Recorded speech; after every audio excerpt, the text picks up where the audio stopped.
Kính chào cô chú, anh chị và các bạn đang theo dõi kênh Miệt vườn Tây Nam. Hôm nay ngày 8 tháng 4 năm 2026. Chúc bà con một ngày nhiều sức khỏe, nhiều niềm vui và gặp nhiều thuận lợi trong sản xuất nông nghiệp. Cảm ơn bà con đã luôn tin tưởng theo dõi bản tin giá lúa gạo mỗi ngày. Đây là nguồn thông tin giúp bà con tham khảo trước khi quyết định thời điểm bán lúa phù hợp. Theo ghi nhận mới nhất, thị trường lúa gạo trong nước và thế giới đang xuất hiện nhiều yếu tố có thể tác động đến xu hướng giá trong thời gian tới. Dưới góc độ chuyên gia nông nghiệp, chúng tôi nhận thấy mặt bằng giá lúa gạo hiện nay vẫn đang trong giai đoạn ổn định, tuy nhiên các yếu tố bên ngoài đang tạo áp lực có thể làm giá biến động theo hướng tăng trong trung hạn. Trên thị trường quốc tế, tình hình địa chính trị tại khu vực Trung Đông tiếp tục ảnh hưởng đến chuỗi cung ứng toàn cầu, đặc biệt là chi phí vận chuyển và giá nhiên liệu. Điều này khiến giá thành xuất khẩu gạo có xu hướng nhích lên do chi phí logistics tăng. Bên cạnh đó, nguy cơ gián đoạn nguồn cung phân bón cũng là yếu tố quan trọng có thể ảnh hưởng trực tiếp đến năng suất sản xuất lúa tại nhiều quốc gia xuất khẩu lớn ở châu Á. Hiện nay, giá gạo 5% tấm của các nước xuất khẩu chủ lực vẫn duy trì ở mức tương đối tốt, cho thấy nhu cầu tiêu thụ trên thị trường quốc tế chưa có dấu hiệu suy giảm mạnh. Một số thị trường nhập khẩu truyền thống đang quay trở lại mua hàng nhằm đảm bảo an ninh lương thực, đặc biệt là các quốc gia khu vực châu Phi và Trung Đông. Tại khu vực đồng bằng sông Cửu Long, nguồn cung lúa tươi vẫn duy trì ổn định nhờ điều kiện thời tiết thuận lợi và tiến độ thu hoạch diễn ra đúng kế hoạch. Ghi nhận tại nhiều địa phương cho thấy hoạt động mua bán diễn ra đều, giá lúa nhìn chung ít biến động lớn so với các phiên trước. Một số giống lúa chất lượng cao tiếp tục giữ được mức giá tốt do nhu cầu xuất khẩu ổn định. Đáng chú ý, các dòng lúa thơm và lúa chất lượng cao vẫn nhận được sự quan tâm của doanh nghiệp thu mua, phản ánh xu hướng thị trường đang ưu tiên các sản phẩm có giá trị gia tăng cao. Điều này là tín hiệu tích cực cho bà con khi định hướng chuyển đổi giống lúa phù hợp với nhu cầu thị trường. Trong ngắn hạn, giá lúa gạo trong nước nhiều khả năng vẫn giữ xu hướng ổn định do nguồn cung chưa có biến động lớn. Tuy nhiên, trong trung hạn, nếu chi phí vận chuyển và vật tư nông nghiệp tiếp tục tăng, mặt bằng giá có thể chịu áp lực điều chỉnh tăng theo xu hướng chung của thị trường thế giới. Vì vậy, bà con nên tiếp tục theo dõi sát diễn biến thị trường, cân nhắc thời điểm bán hợp lý nhằm đảm bảo hiệu quả kinh tế tốt nhất cho vụ mùa. Sau đây em xin cập nhật chi tiết giá thu mua lúa gạo trên thị trường thế giới, thị trường xuất khẩu của Việt Nam và thị trường trong nước tại một số khu vực trọng điểm của các địa phương, để bà con mình tham khảo, quyết định cho giá bán ruộng lúa của nhà mình nhé. Thị trường gạo thế giới. Thị trường lúa gạo toàn cầu tiếp tục biến động do xung đột địa chính trị, chi phí năng lượng và logistics tăng cao. Gián đoạn vận chuyển tại Trung Đông và thiếu container làm tăng chi phí bảo hiểm và nhiên liệu. Lo ngại thiếu hụt phân bón có thể ảnh hưởng năng suất lúa tại các nước xuất khẩu lớn. Chỉ số giá gạo FAO giảm 3% trong tháng 3, nhưng xu hướng có thể tăng trở lại do lo ngại nguồn cung. Giá gạo 5% tấm của Việt Nam, Thái Lan, Ấn Độ dao động khoảng 335 đến 345 đô la trên tấn. Nhu cầu nhập khẩu từ khu vực châu Phi có dấu hiệu cải thiện. Thị trường xuất khẩu gạo Việt Nam. Theo Hiệp hội Lương thực Việt Nam VFA, gạo 5% tấm, 400 đến 445 đô la trên tấn. Gạo 100% tấm, 329 đến 333 đô la trên tấn. Gạo Jasmine, 435 đến 439 đô la trên tấn. Giá gạo xuất khẩu duy trì ổn định ở nhiều phân khúc, nhu cầu quốc tế theo dõi sát tình hình chi phí vận tải. Thị trường lúa gạo đồng bằng sông Cửu Long. Thị trường giao dịch mua bán nhìn chung ổn định, nguồn cung tương đối đều. Một số loại gạo tăng nhẹ như OM 5451, Cửu Long 365. Các địa phương An Giang, Đồng Tháp, Cần Thơ, Vĩnh Long, Cà Mau, Tây Ninh ghi nhận giao dịch ổn định, giá ít biến động. Giá gạo thành phẩm trong nước. Gạo Y, R504 thành phẩm, 9.500 đến 9.700 đồng trên kg.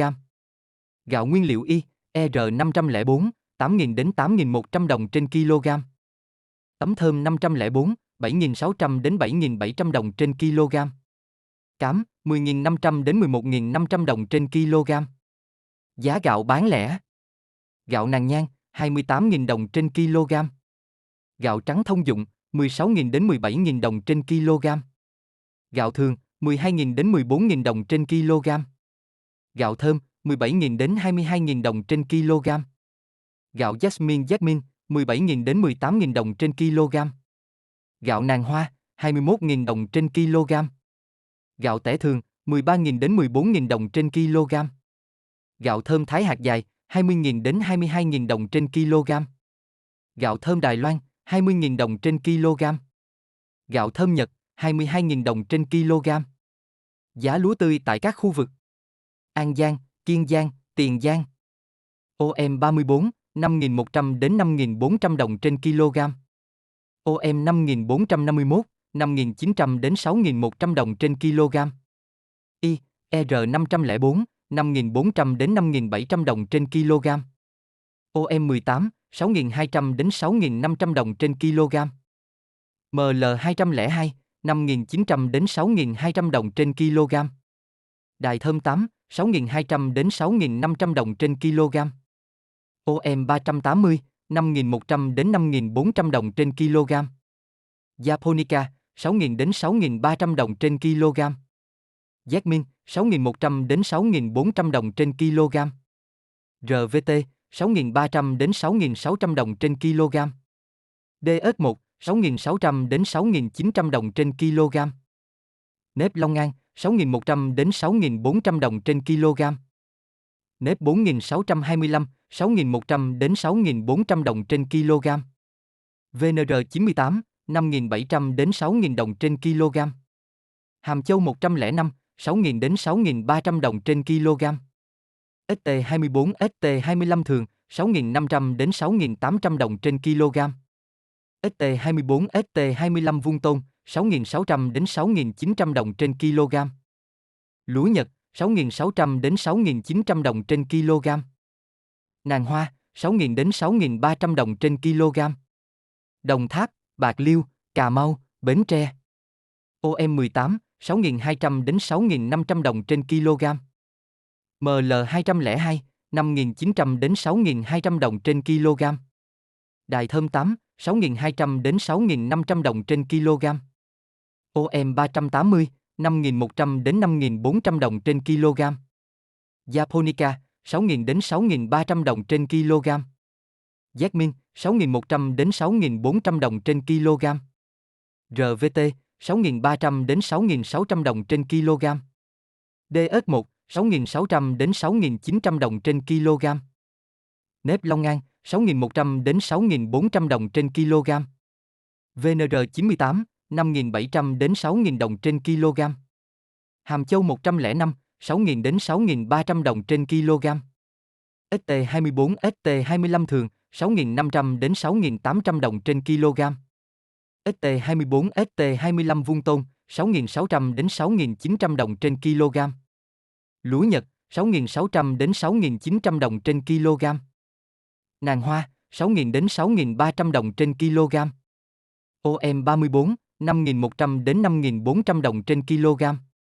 OM 5.451, 5.800 đến 6.100 đồng trên kg. Y, ER504, 5.400 đến 5.700 đồng trên kg. Nếp 3 tháng, 5.900 đến 6.200 đồng trên kg. Cần Thơ, Sóc Trăng, Hậu Giang. RVT, 6.300 đến 6.600 đồng trên kg. DS1, 6.600 đến 6.900 đồng trên kg. Nếp Long An, 6.100 đến 6.400 đồng trên kg. Nếp 4.625, 6.100 đến 6.400 đồng trên kg. VNR98, 5.700 đến 6.000 đồng trên kg. Hàm Châu 105, 6.000 đến 6.300 đồng trên kg. ST24, ST25 thường, 6.500 đến 6.800 đồng trên kg. ST24, ST25 vuông tôm, 6.600 đến 6.900 đồng trên kg. Lúa Nhật, 6.600 đến 6.900 đồng trên kg. Nàng Hoa, 6.000 đến 6.300 đồng trên kg. OM34, 5.100 đến 5.400 đồng trên kg. OM 5.451, 5.800 đến 6.100 đồng trên kg. Y, ER504, 5.400 đến 5.700 đồng trên kg. OM18, 6.200 đến 6.500 đồng trên kg. ML202, 5.900 đến 6.200 đồng trên kg. Đài thơm 8, 6.200 đến 6.500 đồng trên kg. OM380, 5.100 đến 5.400 đồng trên kg. Japonica, 6.000 đến 6.300 đồng trên kg. Jasmine, 6.100 đến 6.400 đồng trên kg. Trà Vinh, Vĩnh Long, Long An, Tây Ninh. OM18, 6.200 đến 6.500 đồng trên kg. ML202, 5.900 đến 6.200 đồng trên kg. Đài thơm 8, 6.200 đến 6.500 đồng trên kg. OM 380, 5.100 đến 5.400 đồng trên kg. Japonica, 6.000 đến 6.300 đồng trên kg. Jasmine, 6.100 đến 6.400 đồng trên kg. RVT, 6.300 đến 6.600 đồng trên kg. DS1, 6.600 đến 6.900 đồng trên kg. Nếp Long An, 6.100 đến 6.400 đồng trên kg. OM34, 5.100 đến 5.400 đồng trên kg. OM 5.451, 5.800 đến 6.100 đồng trên kg. Y, R504, 5.400 đến 5.700 đồng trên kg. VNR98, 5.700 đến 6.000 đồng trên kg. Hàm Châu 105, 6.000 đến 6.300 đồng trên kg. ST24, ST25 thường, 6.500 đến 6.800 đồng trên kg. ST24, ST25 vuông tôm, 6.600 đến 6.900 đồng trên kg. Lúa Nhật, 6.600 đến 6.900 đồng trên kg. Giá lúa tại đồng bằng sông Cửu Long hiện duy trì ổn định nhờ nguồn cung và nhu cầu thu mua đang ở trạng thái cân bằng. Một số giống lúa chất lượng cao tăng nhẹ, cho thấy thị trường tiếp tục ưu tiên nhóm gạo phục vụ xuất khẩu và chế biến. Trên thị trường thế giới, giá gạo chịu tác động từ yếu tố địa chính trị, chi phí năng lượng và vận chuyển tăng, khiến chi phí chuỗi cung ứng có xu hướng cao hơn. Tuy vậy, gạo Việt Nam vẫn giữ được lợi thế cạnh tranh nhờ chất lượng ổn định và nguồn cung tương đối vững. Trong thời gian tới, nếu giá vật tư nông nghiệp, đặc biệt là phân bón, tiếp tục biến động tăng hoặc nguồn cung bị gián đoạn, chi phí sản xuất có thể bị đẩy lên, từ đó tạo áp lực tăng giá lúa gạo. Nhìn chung, thị trường đang diễn biến thận trọng nhưng ổn định. Bà con nên theo dõi sát tín hiệu thị trường để lựa chọn thời điểm bán phù hợp, đảm bảo hiệu quả kinh tế cho vụ mùa. Miệt vườn Tây Nam sẽ tiếp tục cập nhật nhanh chóng và chính xác diễn biến giá lúa gạo mỗi ngày để bà con thuận tiện theo dõi. Cảm ơn cô chú, anh chị và các bạn đã dành thời gian theo dõi bản tin hôm nay. Chúc bà con vụ mùa bội thu, lúa trúng mùa được giá. Đừng quên đăng ký kênh Miệt vườn Tây Nam để luôn cập nhật sớm nhất thông tin thị trường nông sản miền Tây.